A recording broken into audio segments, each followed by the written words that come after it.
wabarakatuh.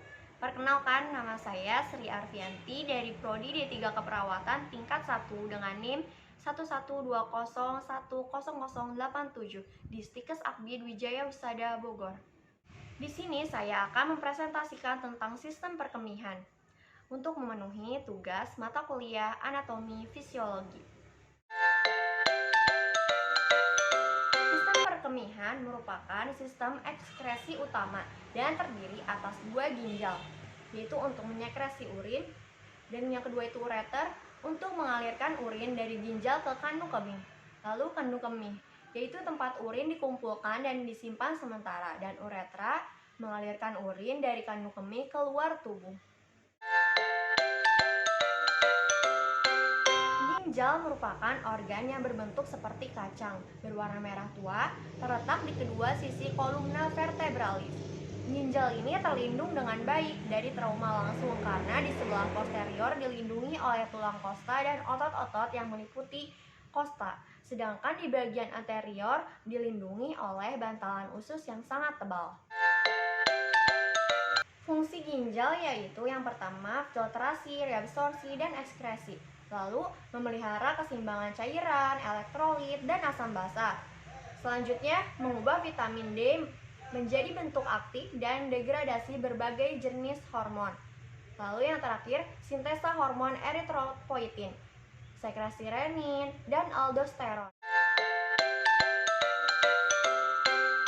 Struktur anatomi ginjal pada orang dewasa yaitu ginjal panjangnya 12-13 cm, lebarnya 6 cm, dan beratnya antara 120-150 gram. 95% orang dewasa memiliki jarak antar kutub ginjal antara 11-15 cm. Pengetahuan tentang anatomi ginjal merupakan dasar untuk memahami pembentukan urin.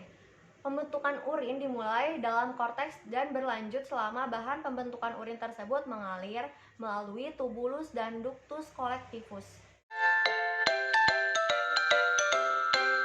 Vena renalis menyalurkan darah ke dalam vena cava inferior yang terletak di sebelah kanan garis tengah. Akibatnya vena renalis ini kira-kira 2 kali lebih panjang dari vena renalis kanan. Karena gambaran anatomis ini, maka ahli bedah transplantasi biasanya lebih suka memilih ginjal kiri donor yang kemudian diputar dan ditempatkan pada pelvis kanan resipien. Saat arteri renalis masuk ke dalam hilus, arteri tersebut bercabang menjadi arteria interlobaris yang berjalan di antara piramid. Selanjutnya, membentuk arteria arcuata yang melengkung melintasi basis piramid-piramid tersebut. Arteria arcuata ini kemudian membentuk arteriola interlobularis yang tersusun paralel dalam korteks. Arteriola interlobularis ini selanjutnya membentuk arteriola aferen. Arteriola aferen akan berakhir pada rumbai-rumbai kapiler yang disebut glomerulus. Rumbai-rumbai kapiler atau glomeruli ini bersatu membentuk arteriola aferen yang kemudian bercabang-cabang, membentuk sistem portal kapiler yang mengelilingi tubulus dan kadang-kadang juga disebut kapiler peritubular. Darah yang mengalir melalui sistem portal ini akan dialirkan ke dalam jalinan vena. Selanjutnya menuju vena interlobularis, vena arcuata, vena interlobaris, dan vena renalis, dan akhirnya mencapai vena cava inferior. Ginjal dilalui oleh sekitar 1200 ml darah per menit, suatu volume yang sama dengan 20-25% curah jantung atau 5000 ml per menit. Lebih dari 90% darah yang masuk ke ginjal berada pada korteks, sedangkan sisanya dialirkan ke medula.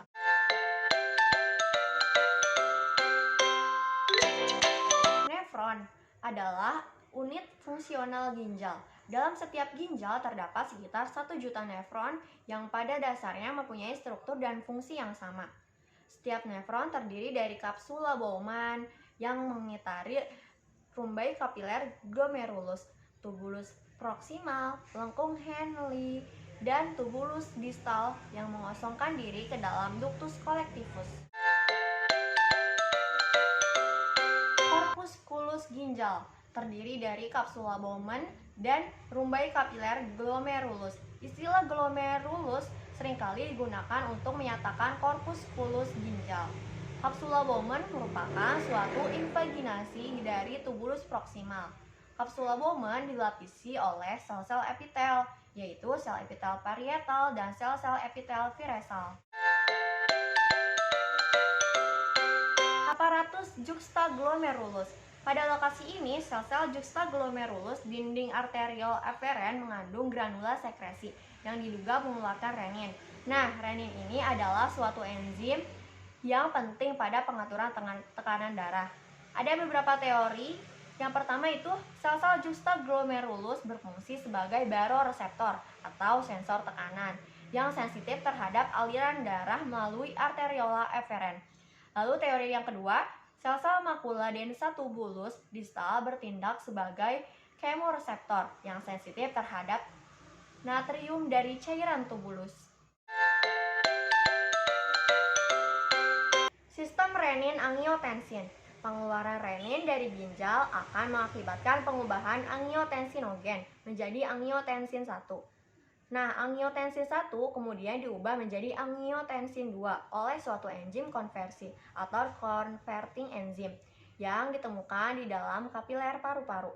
Angiotensin 2 meningkatkan tekanan darah melalui efek vasokonstriksi arteriola perifer dan merangsang aldosteron. Sekitar 1/5 dari plasma atau 125 ml per menit dialirkan melalui glomerulus ke kapsula Bowman yang dikenal dengan istilah glomerular filtration rate atau ZVR atau laju filtrasi glomerulus adalah jumlah filtrat yang terbentuk per menit.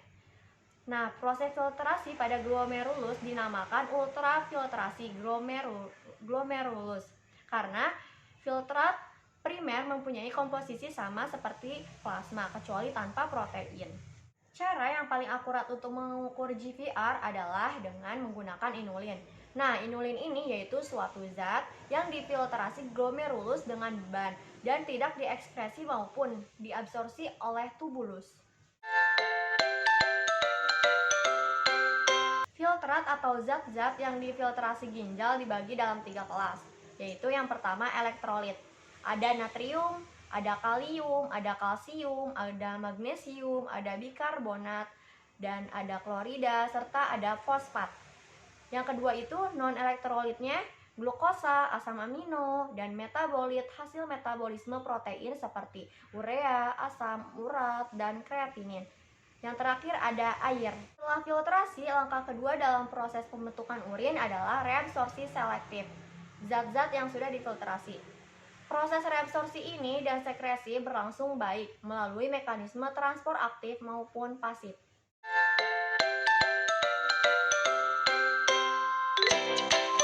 Konsentrasi total solut cairan tubuh seorang normal adalah sangat konstan, meskipun fluktuasi asupan dan ekskresi air dan solut cukup besar.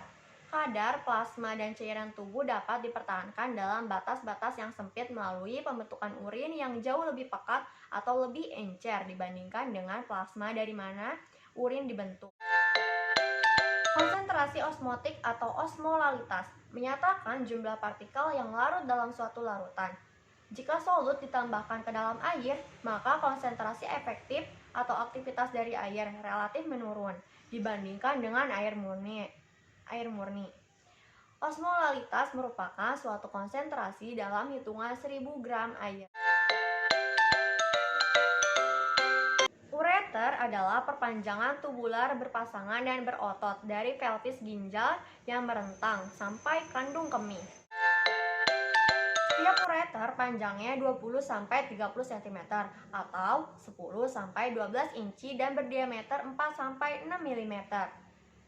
Dinding ureter terdiri dari 3 lapisan jaringan, yaitu yang pertama lapisan terluar adalah lapisan fibrosa, yang kedua lapisan tengah adalah muscularis longitudinal ke arah dalam dan otot polos sirkular ke arah luar. Nah, yang ketiga lapisan terdalamnya yaitu epitelium mukosa yang mensekresi selaput mukus pelindung. Lapisan otot memiliki aktivitas peristaltik intrinsik. Gelombang peristalsis mengeluarkan urin dari kandung kemih keluar tubuh. Kandung kemih adalah satu kantong berotot yang dapat mengempis, terletak di belakang simfisis pubis. Kandung kemih ini mempunyai 3 muara, yaitu 2 muara ureter dan 1 muara uretra.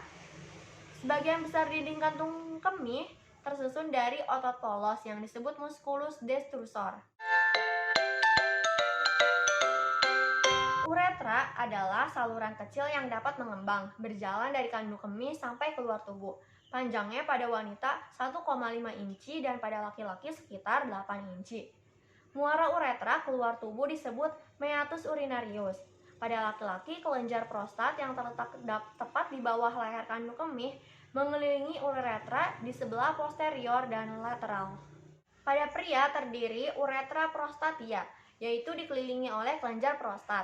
Yang kedua, uretra membranosa adalah bagian yang berdinding tipis dan dikelilingi otot rangka sphincter, uretra externa. Yang ketiga, uretra cavernosa merupakan bagian yang menerima duktus kelenjar bulbouretra dan merentang sampai orifisium uretra externa pada ujung penis.